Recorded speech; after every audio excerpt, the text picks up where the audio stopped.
So welcome everyone to our Tuesday night talk. And we're now in the middle of a series called Embracing 2022. I'm your host, Elizabeth Padilla, and our speaker for this series is Sister Denise Lawrence.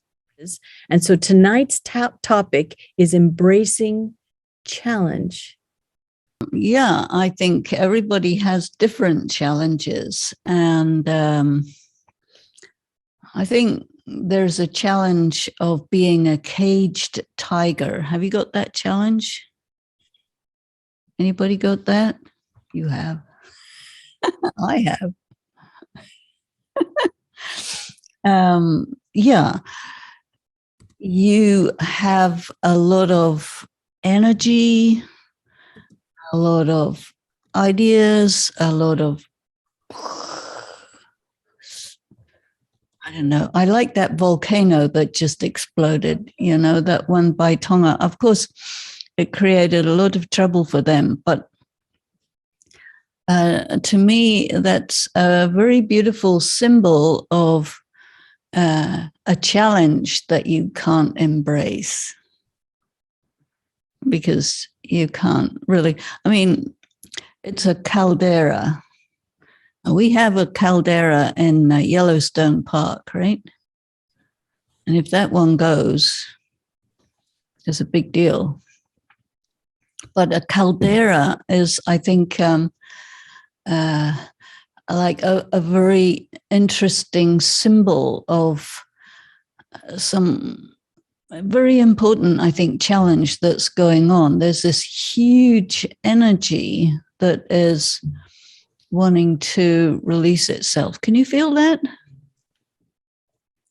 And so maybe your challenge might be you don't want to be in the crossfire, but maybe you don't have any choice, because when there's a big energy about to explode, people are not really quite sure what to do with it. If you're looking on the news, what you will see is there may be war in Europe. Now, we haven't had that since 1939, which is a long time ago. Most people weren't even born in the previous century, because we're already 2022 and flying through it. So we have a very big potential explosion over there. And we have a lot of climate change explosions, and we have a huge explosion of domestic violence, huge, globally, which is one of the main, I don't know if it's a byproduct or a product of COVID-19 restrictions. So if it doesn't get you one way, get you another way. So this violence that's going on in our surroundings, on the inside and the outside, and maybe in relationships and in the polarization. We're a very divided world right now. Tremendous and intensifying polarization between the wealthy and the poor. I heard another byproduct of COVID was the poor got half as or double as poor as they were, and the rich got double as rich as they were. So that polarization is a tearing force, a very tearing force. This polarization, this violence going on between men and women that is unbelievable. And so you want to embrace these kinds of challenges. I don't know, embracing a tiger is a very well-known image, but you embrace a tiger, have you seen the size of their teeth and their claws? You embrace the tiger, you're embracing your fears. So I think that's a very important thing.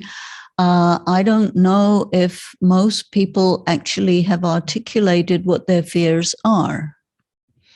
I think challenges and fears is in some ways synonymous. Some people are afraid of being alone. Some people are afraid of not being alone. Some people are afraid of getting killed or death or pain or separation. Well-known fear of failure. I think that's like an old fear. And fear of success, I think that's an old fear too. People are work through, I think, that. But this huge tearing energy that's going on, which is a kind of something that you can feel subconsciously, and that you see a few signs of this splitting, tearing energy that's happening. In some ways, it's active in different illnesses that people are having to deal with, social problems especially. So it is taxing our resilience, our patience, our ability to expand what we can tolerate, where to draw the line, how to put boundaries. All of these things are challenges for people that are not clear what to do. And I think one very big challenge is that you don't know if you can rely on anything. And another thing that you do start hearing is there's nowhere to run. Because when you have a challenge, there's fight or flight or freeze. And I think a lot of people decided to freeze because there's nowhere to run. They don't have the power to fight. Or if you fight, you can't see any possible fight that you would win. And if you freeze, you go into a sort of a denial. What really is needed? And to me, what I feel is coming into your power is a very important way of approaching challenges. And I think that you can only really embrace challenges when you're in your power. And there are some systems of thought where you hear about surrendering to the danger, surrendering to the pain, surrendering to the inevitability. And I think that that's a good thing because it takes a lot of strength to lay yourself down in front of the tiger instead of embracing him, because anyway, either way, he'll have you for lunch. So I think when you surrender, it's all about not resisting. And when you resist, you're pitting your inadequate energy against a larger energy, which is definitely going to consume your little energy, and you'll be really in a weak position. But when you surrender, or by surrendering, you actually take out the teeth from what is attacking you. I had the good experience of surrendering to physical pain. I think we also need to surrender to social pain, emotional pain, psychological pain, all the various different threats that can come. Because I think if you don't resist, there's nothing for it to strike. You're not combustible. And so instead of trying to fight something where you know that you can't win, I think it's quite good to just let go and let God. You know that expression, very well-known expression, that is a step to take when there's nothing you can do. Let go, surrender, become like water. Water is very interesting material because it always finds a way, right? And it is most flexible. It can go anywhere, downhill. And where does water go? It always goes to the ocean, one way or the other. And the ocean is where it comes from. So you're part of a cycle, part of a process which is natural. And we are encountering the breakdown of the arrangements, climate, society, ideas, religions, all of the things that have been holding together more or less for quite some time, but not that well. They're actually really breaking down. And that's absolutely nothing you can do. Just like when that volcano exploded, it was a very, very big explosion. I heard the NASA saying that it was many hundreds of Hiroshima bombs worth of explosivity. And it destroyed a pretty big piece of land that just went down. And when a person is in front of the reality or the symbol for something that is much greater than what a human being can do anything about, then it brings you to a reality about yourself in relationship with the power of nature, in relationship with the power of the, restructuring of the world, physical world, social world. All of this is going on.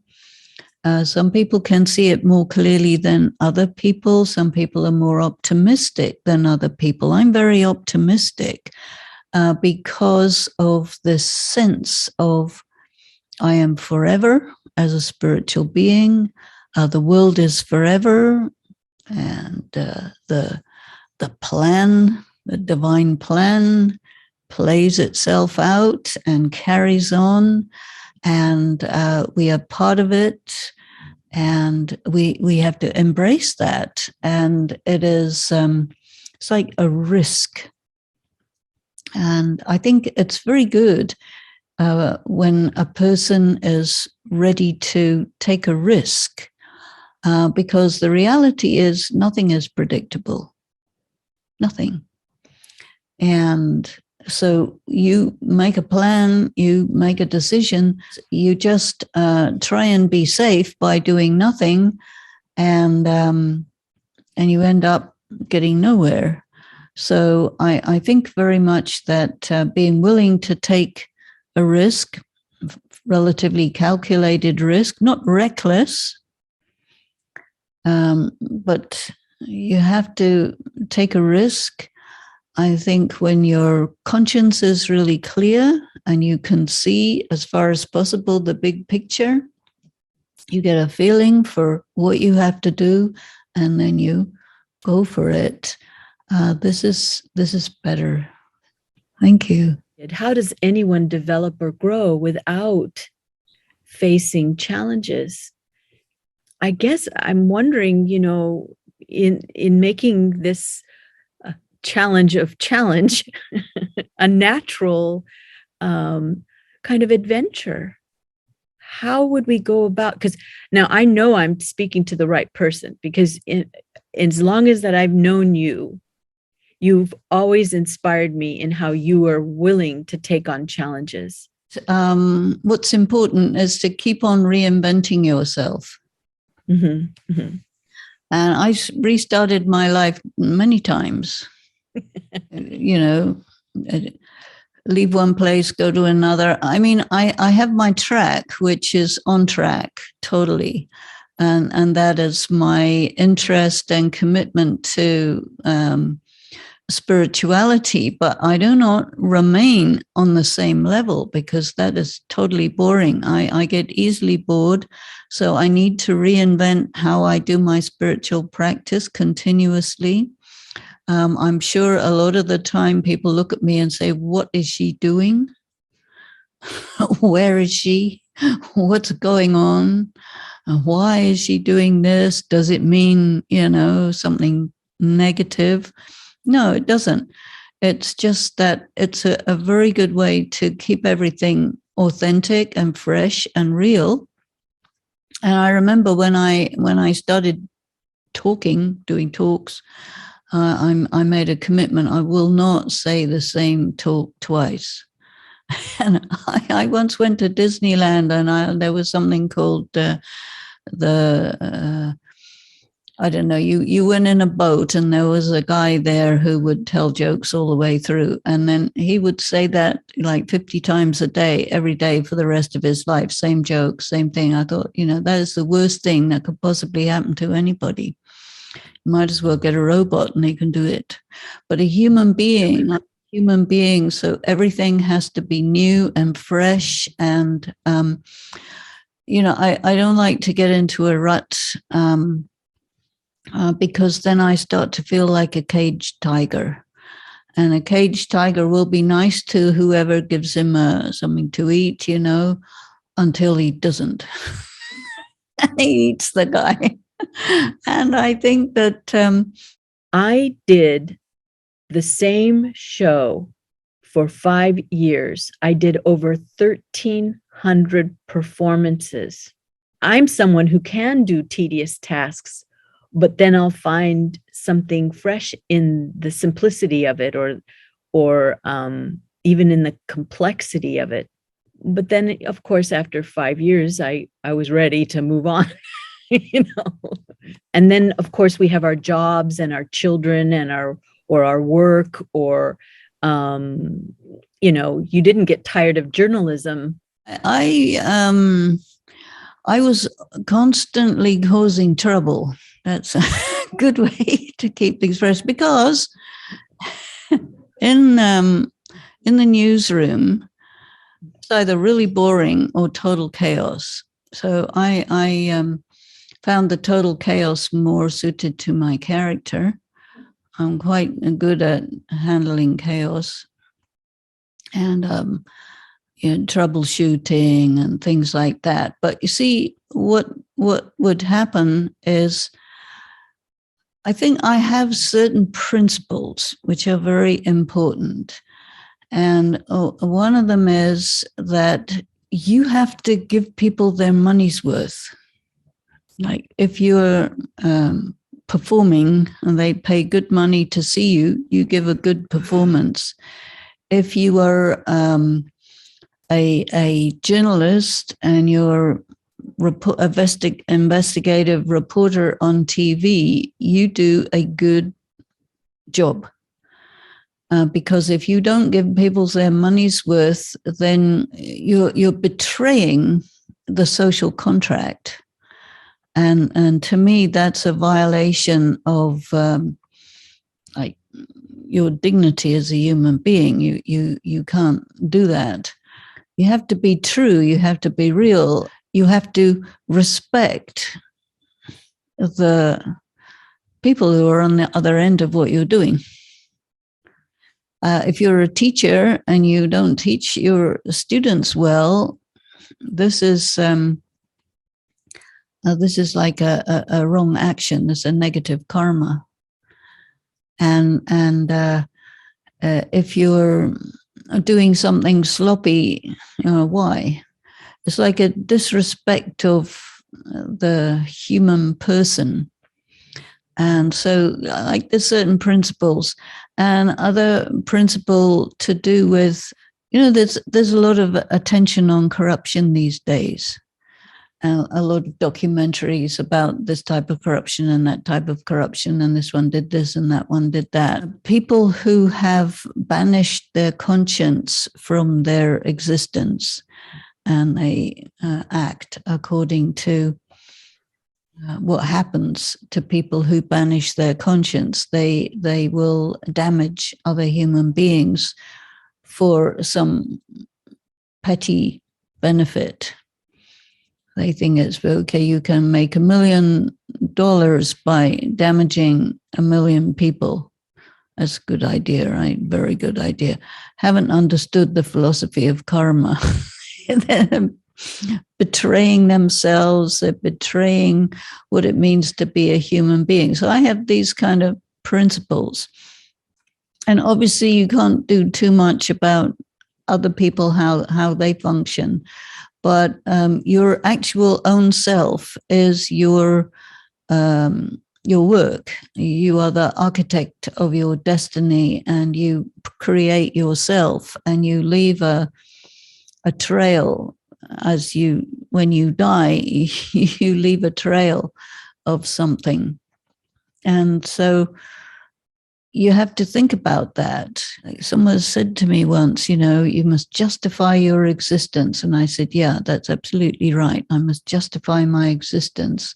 And so everything I do has to have some meaning, some point, some purpose, which is discernible and that I can articulate. Otherwise, I cannot justify wasting my time and wasting my existence. Life is short, although we are eternal.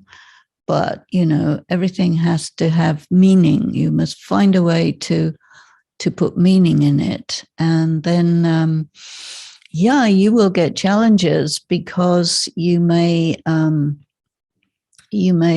butt up against people who don't feel that it's necessary to be quite so austere in your expectations of the human person. But on another side, you can sort of oblige a person to function at their optimum and not let them get away with wasting their time, wasting their life, or wasting my time.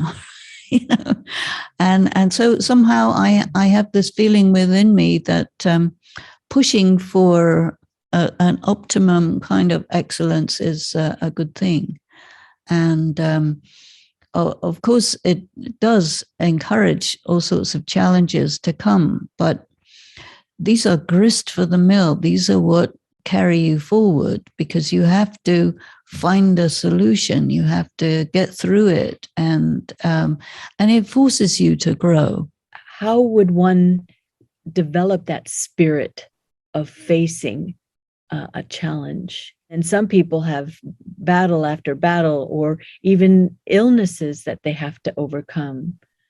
So what could be the stepping stones to either have a different perspective, or how one can look over the wall, so to speak, and not make the challenge appear so daunting? I wouldn't worry about things being daunting. If they're not daunting, they're not worth doing. I mean, it's a funny thing. Mm-hmm. We study and practice something that we call Raja Yoga, which is very well known, the ancient Raja Yoga of India. And then people keep using the word easy Raj Yoga. But when I first came across it, it was defined to me as the most difficult thing that anyone could possibly do. And then I said, well, in that case, it's worth doing. If it's easy, it's not worth bothering with. So I think that it tells you my mindset. And I think the way to, in answer to your question, the way to get where you want to go is you have to have determination. You have to not give up.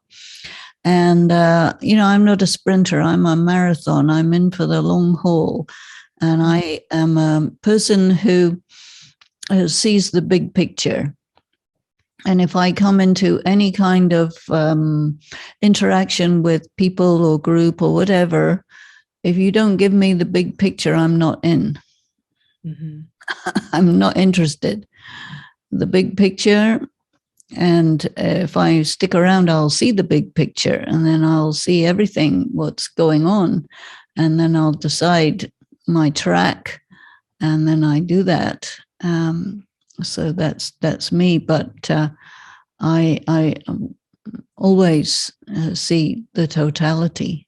A big picture is you can see the past, present, and future. You can see where it's going. You can see the possible hiccups that can come. And if you see someone going, where you don't want to go, I mean, I could see it coming a long way ahead. And I'll say, have a nice day. If that's where you want to go, don't expect me to come there too, because I don't want to go there. So I have a very clear vision of where I'm going and what it takes to get there. And of course, there will be stuff on the way. But I think when you have this clear vision, when you see the whole road and you see all the way to the destination, and you keep your eye on the destination, the things that come in the way are simply things to be, as Daddy Yankee said, when you encounter a big boulder on your way, you have three possibilities. You can explode it, you can walk around it, or you can fly over it. Up to you what you want to do. Flying over it is probably the best. No, I can appreciate, really being able to see the big picture and get an idea of where I need to go with something. But I think that anytime we want to have a change, I will be challenging myself. My relationship with change may be different. I'm very aware that change is happening, and I have no plans to change myself at all. I like myself. Maybe other people don't, but I do. And I think this expression parivartan, this is the Hindi word parivartan, and one of the meanings is to return to your original condition, which means it's all about being true to yourself. It's really not about becoming something other than what you are, but returning to your essential self, if you might have strayed from it or lost sight of it or whatever. But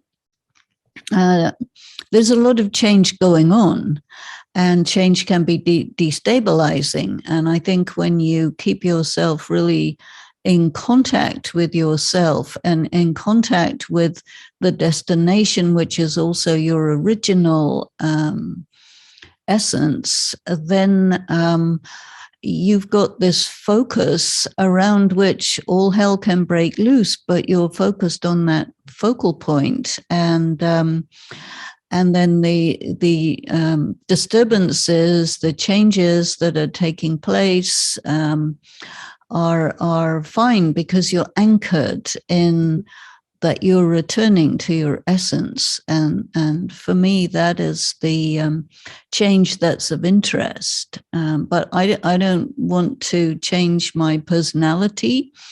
I don't want to change my perception. If I want to change something, I maybe make it sharper focus. I may look further down the line. I may look deeper in between the lines and down the crevasses, but I'm not going to change where I'm going, because I know where I'm going. So I know there's a lot of people who are thinking about like, for example, changing their sanskaras. We're always hearing about changing your sanskaras. And my interpretation of that is, no, I'm not going to change my sanskaras. I don't want to change my sanskaras. Nothing wrong with my sanskaras. But what change is relevant is to increase my personal spiritual power, to intensify my clarity, to make my purity level higher, my clarity level higher. So it's more like enhancing and sharpening and bringing into focus and making it more precise. I look at it more like that. Well, I wouldn't disagree with that. So would you be saying that perhaps we already are perfect? It's just a matter of uncovering it. I'm not arguing though, because I do agree. The challenge for me is the road, to I guess relate to this idea that I already am. Yeah, you already are, no doubt. But yeah, again, the word perfect is unclear because there's a lot of people who talk about I want to be perfect, and they compare themselves to a perfect diamond. They want to be flawless and this sort of thing. But there's another thing which is an interpretation of this word. I'm going with quite some of the Hindi words that we use. One of them is Sampuran. And they use the word perfect as a translation for Sampuran, but Sampuran also means complete. And it is used especially for the full moon. You see, the moon is already there.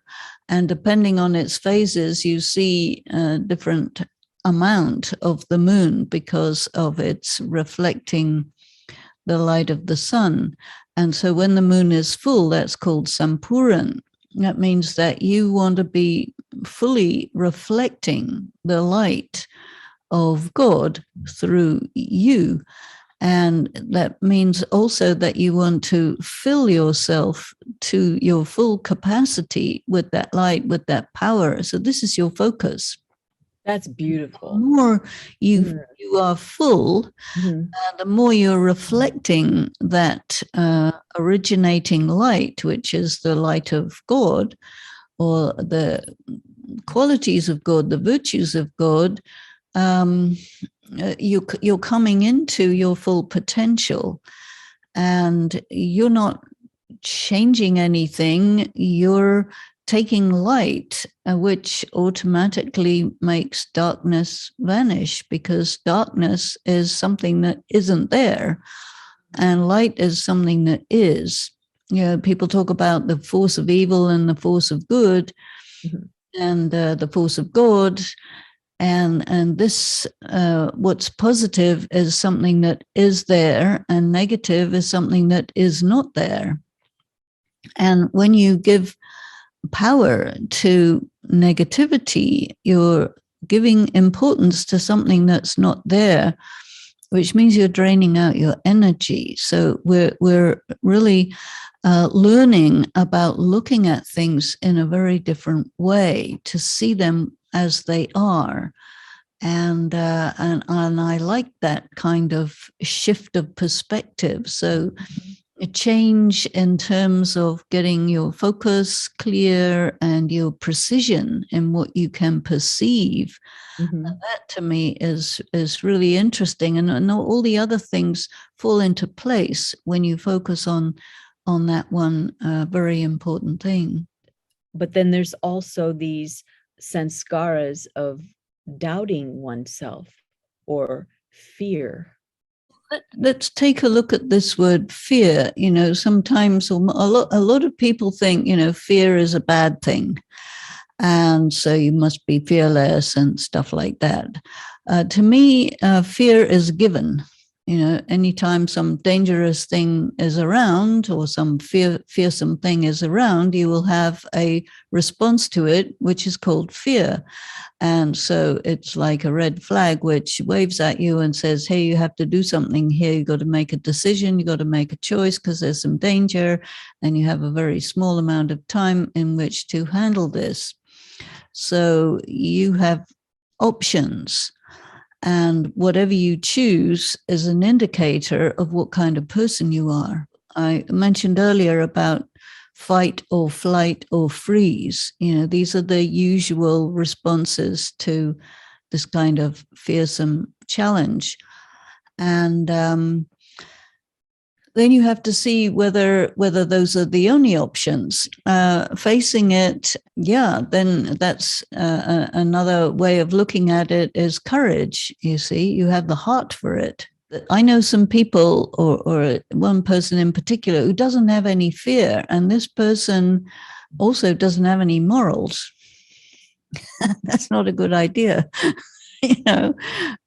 So there is, although people equate fear with cowardice, to me, fear is a given, as I said, and cowardice is one of the ways that you can respond to it, which shows that you're not a very good quality human being, if that's what you decide upon. But if you take the course of courage and you do the right thing in spite of all sorts of bad things that are highly likely to happen to you, when you do the right thing and you do it anyway because it's your principle, that indicates that you are a person of, can say, moral fiber, a person who is a force to be reckoned with, and then you can respect yourself.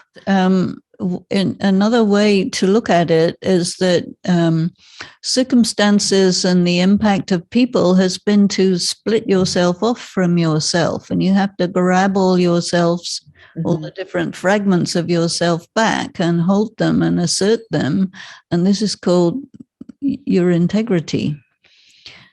You hold all the parts of yourself, and you do not allow any fragmentation to take place. You're repairing yourself from life. Life will do all sorts of damaging things, and then you have to pull yourself together and bring all the parts of yourself together, and then you are an integrated whole. Would you say that's why there is this symbol of the Vishnu, to remember the one in the middle, is this saying of remembering that whole being, whether it's feminine and masculine is one way to put it, but whatever those traits are, that I am not selling out. You're taking the apparently easy way out, but to me, you're selling your soul. You're allowing yourself to get corrupted, and that's probably the worst of all bad sin. Oh gosh, yes. And so sticking to who you are and what you represent at any cost takes a very competent and spiritually powerful and rich person, because, you have to face a lot of flack when you do that. This is really, I think, important, because if you're going to do something which is taking you to your greatness, then you have to do it. And there have to be lots of challenges along the way, because not everybody is great like that. And the image of Vishnu that you were speaking about is a very interesting image, because perfect balance. In spiritual practice, there are many things that you have to add to yourself and many things you have to subtract. And the purification, the purging, the removal of all the gunk that has got on your soul is the subtraction. And then what you have to acquire is depth of understanding. And the result of all of this personal work is you become balanced and stable and steady. You cannot be taken down. You cannot be shifted. And there are symbols of this, that you have to be. I can only think of the French word inébranlable, but in English, it's like you cannot be pushed over. They can bang on you as much as they want to, like you're, I think invincible is the word. And you can't really be invincible until you're dead, because you can't kill dead people. And dead means that, you're not combustible, you don't have the ego problems, all of this stuff, you worked through it. And this is really what spiritual practice is about. Yeah, it's like embracing your immortality, because then you really, really see that there is no difference whether I'm dead or alive. There is no difference. Mm-hmm. There's a book from Jean-Paul Sartre, which is called Huis Clos. And it's all about dead people. And they are dead, but they're there together in a room, and they can't get out ever. And they're stuck with those people.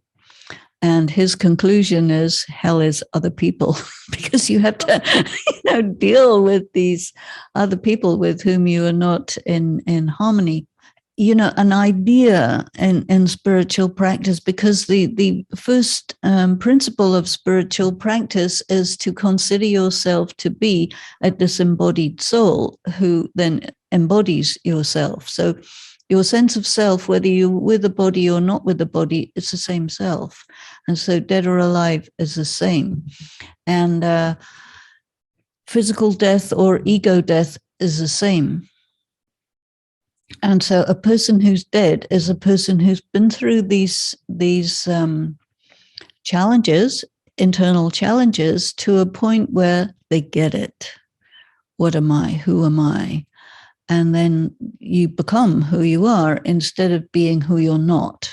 When you're under, for example, someone who's under a guru, and eventually the person who's under a guru has to kill the guru. Because until you kill the guru, you're not free. Because the guru puts you in a tight box of disciplines and this and that and the other. So you have all the, techniques, but you cannot fly as a musician or a dancer or whatever until you killed the guru. What does that mean? I think I understand, but if you could. It's that you just break out of the constrictions. Because education, in a sense, is all kinds of rules and regulations and constrictions. And it's necessary for you to be so competent in all the rules and regulations and techniques that you can forget them, because they happen automatically. If you're playing an instrument, your fingers know what to do. You don't have to tell them. And you can go with the interpretation of the piece. Does that kind of go with the saying that the disciple knows when they find their master, and they also know when it's time to leave their master?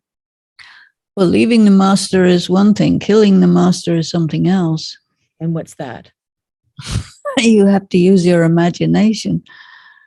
Well, no, but I mean, in what, like, well, I want to understand. You have to destroy the power that person has over you. Thank you.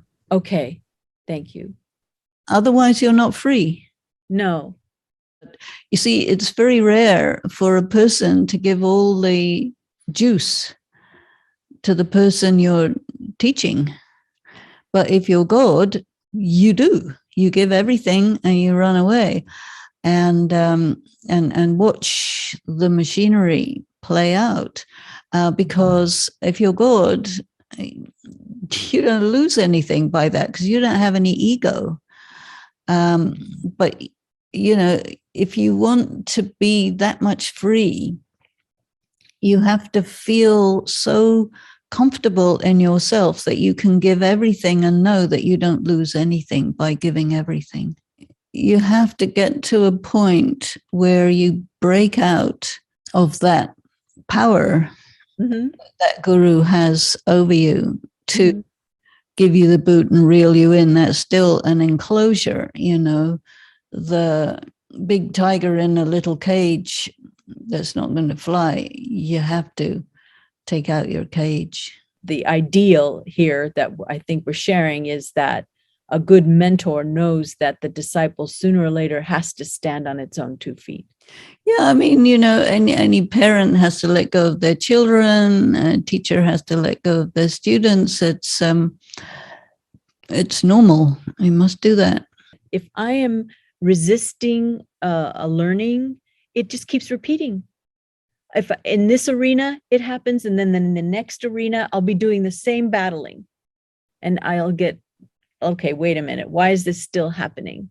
I'm not learning. I'm not facing the challenge in an appropriate way. And, you know, you get to a point where you dispense with all of that, and then you go to another level. And once you go to another level, it's a whole different landscape. And that's really very interesting. One image for all of this is there's a big sort of glass pyramid with glass ceilings everywhere. And you can see what's down below, but you can't see what's above. And every so often you have to go through a ceiling, and then you're somewhere else with different people, different circumstances. You're on a whole different level. And that means that you have graduated from one level of doing things. And once you've done that and you come into another level, then you encounter completely new kinds of challenges. And you keep doing this, keep going through more and more ceilings. But without that, there's no progress. You're just going round and round in circles. This is very interesting. You really can't actually get to the next level until your challenges that you're skirting around become so extreme that you can't skirt them anymore. And it's a question of either you die or they die. Should it always be that I have to learn from the school of hard knocks? It's good school. Yeah, but if I'm knowledgeable and aware, then why not be sensitive to what's really happening, to see things, as you said? It's theoretical. Well, yes, it is, but I can see a difference, like I was sharing, where before I would make it a bigger deal. This is new for me, to let it unfold. And then as time goes by, I realized I was projecting, and it wasn't that big of a deal. And this is different. This is different. Comes when we don't do that anymore. You got the message finally after Yes, the exactly. time. And then you're someone else because you got it. And then you can go to another level. Mm-hmm. No, I like that. Around and around and around, you're on that same level, and you get bored with it, tired of it, fed up with it, or it gets fed up with you, and eventually will come with a big boxing glove and punch you on the nose good and proper until you wake up and rise. And Exactly. that's lovely. Well, when it keeps repeating, I'm going, hello, why does this same scenario keep happening? Then I realize I'm not seeing it proper. I'm not seeing it. Yeah. So sometimes just a big hard knock will take your blindfold off. Yeah. Yeah. And but it could have been worse. Things aren't as they seem. If I were to title that lesson, it is not always as it seems. But where's the challenge in that? I would think that you'd be karmatit if we really were at peace with the self. Wouldn't we be at peace with everything that's unfolding around us? Yeah, you be at peace with it, or you see it as the great divine comedy and you enjoy it, which is kind of a little bit more interesting than just being at peace with it. Mm-hmm. Mm-hmm. Because, I mean, there's a certain activeness in that approach that suits me. Definitely, I'm not seeing it as sitting in the back seat. I think it's good to be in the front seat with my hands on the wheel. I told you earlier about big picture. So you see the big picture with all the games and everything that's going on, good, bad, and indifferent. And you embrace the whole thing and enjoy it, not just be at peace, but more really enjoy it. This is a great show. Mm-hmm. And yeah, you're an actor and you're a spectator and you're in it for the fullness of the whole movie. Mm-hmm. I mean, I was just wanting to clarify because I really did resonate with what you were saying, especially on the perfection and also having faith in oneself. I think that's all that anyone would go for or admire. But then, how does one do that when we continue to see this as a dualistic system, right? Of good and bad, light and dark. And then to really see myself as already this whole perfect essence. And that sanskars don't really change. But then what is it that does change? What is the transformation? Well, you're spiritually depleted when you start this whole process, and by the end of it, you're spiritually empowered. So then you would see it as more, instead of light and dark, it's really about higher frequency. Higher frequencies, empty to full, dark to light, switched off to switched on. A question here, could you speak on the challenge of overcoming addiction, as this is a betrayal of the true self? Addiction is, I don't think I would define it as a betrayal of the true self. No. If you have an addiction, which there's hardly anybody who doesn't have an addiction, but if you recognize that you have an addiction and you start to work through it, that is the same thing as spiritual practice. There's really no difference. And I think that people who seriously do the work involved in handling substance abuse, they are really going to wake up themselves spiritually and to graduate from focusing on a specific addiction to really doing your full spiritual work. It's a natural progression. So that's really a good thing. It is not easy, but it's possible. People who are in addiction recovery, there is a 3% success rate. Really? Yep. Well, if we're all addicts in some way or another, I'm challenging you. How then? What is it that we're developing? What is it that we're overcoming? What is it that we're facing? Oh, you're just becoming one of the 3%, which is quite big in comparison with the 1% that people normally try for. Mm-hmm. All right. It's okay. The thing is this, nobody's equal. Everybody is different. And, in our practice, it's all the time being told to us, you are number wise. There's all the way from the top to the bottom, and you're somewhere there in between the very top and the very bottom, and make yourself rise up to your full potential. But do not expect that everyone around you has the same potential as you. And there may be people who have a greater potential than you, but they may not develop their potential. And if you can discern your potential and reach your full potential, this is really good. And that involves working through all your addictions, whether they are identifiable or much more subtle, but basically it's the same. That's very helpful. Addiction has been called a disease of the will.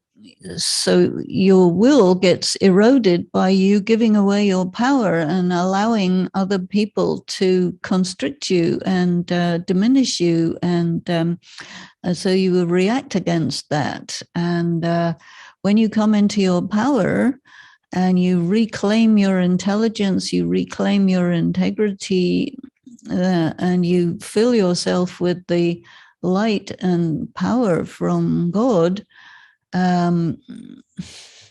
what you get is willpower. And your freedom is you can do what you want, when you want, if you want, how you want, and not if you don't want. It all depends on you. You are the architect of your own destiny, and you are claiming that identity and taking responsibility. That's a very good thing.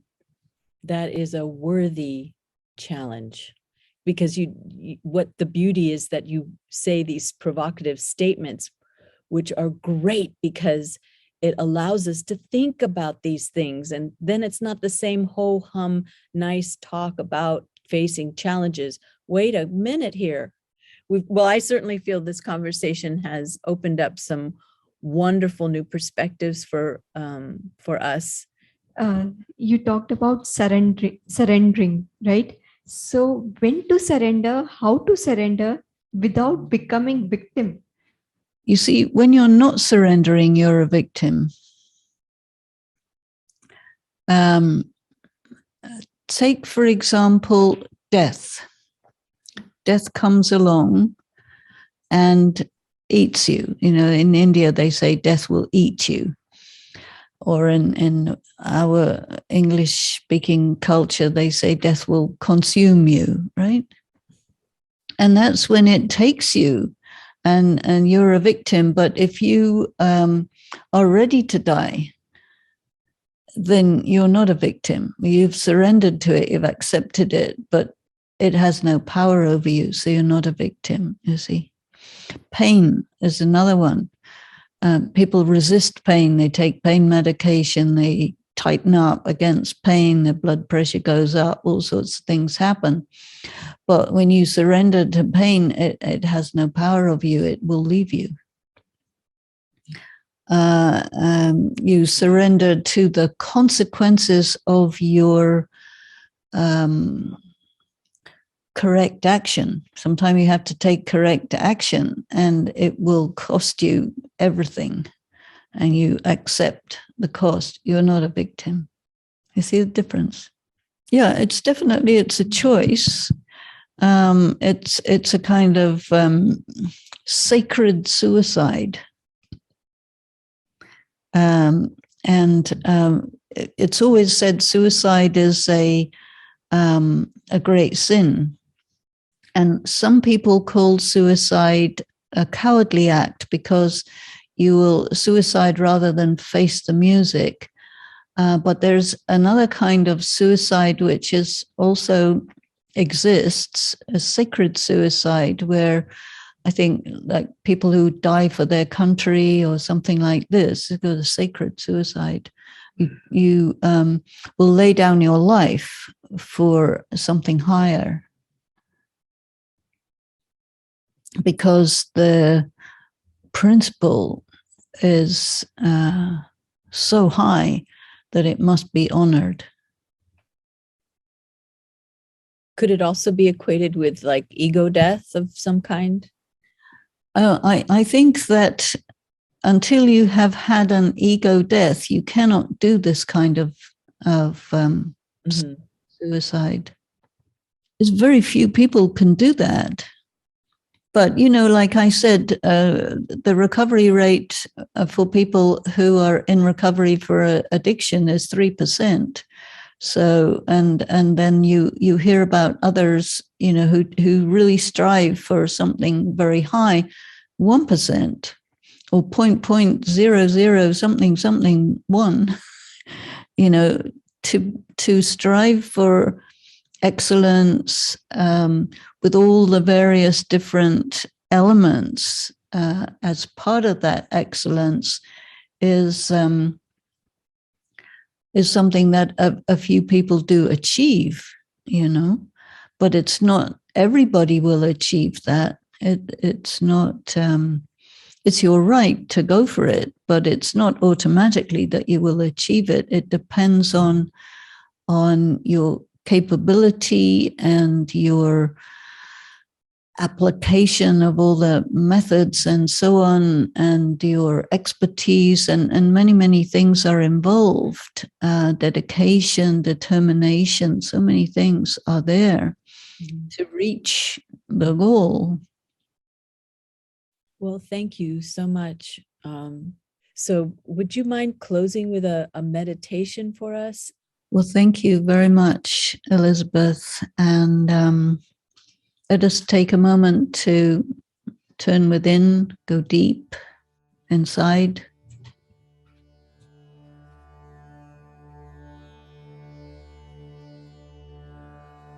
And just take your time to connect with that inner essential self.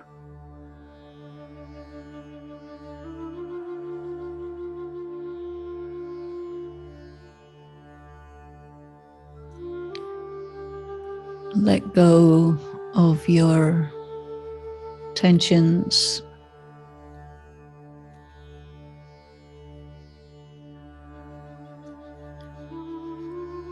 anything to do with your gender, your culture, your nationality, your persona, your role, and just be the light within.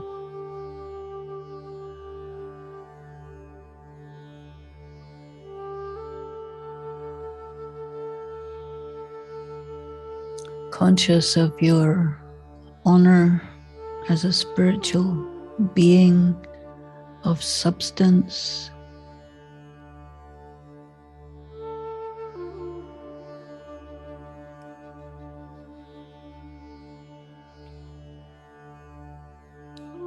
Rise above and step beyond the games, the circumstances, situations.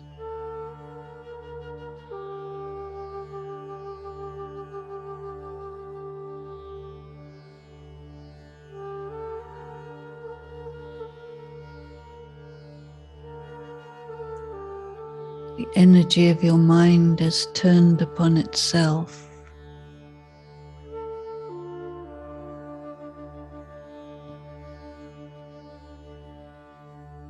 You pass into another dimension, a world of light.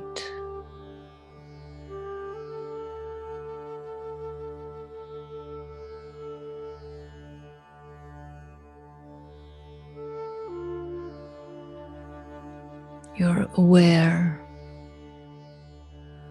of the higher being,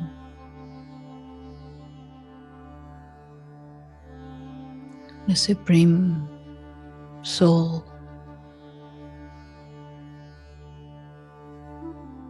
the source of light,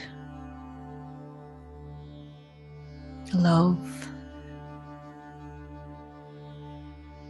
wisdom, strength.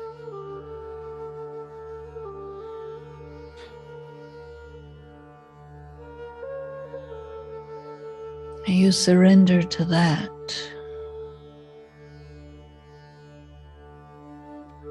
And let that fill you and take you.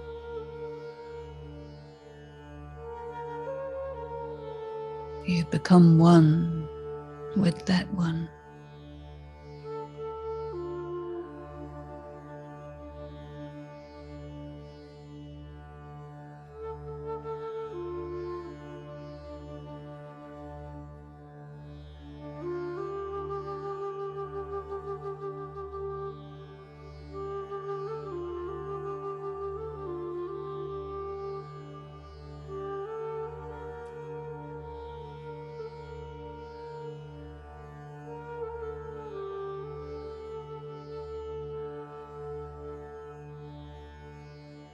You are filled with that light and it radiates beyond you.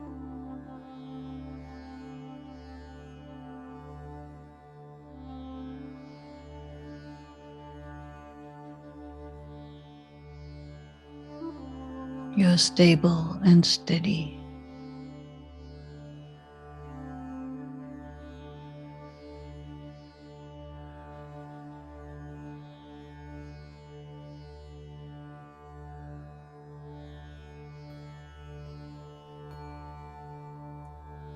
Then gently let yourself return back to the everyday world.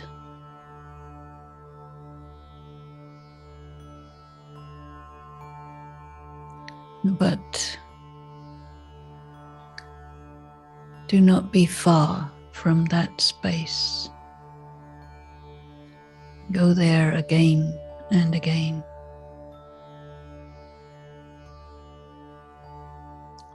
Shanti.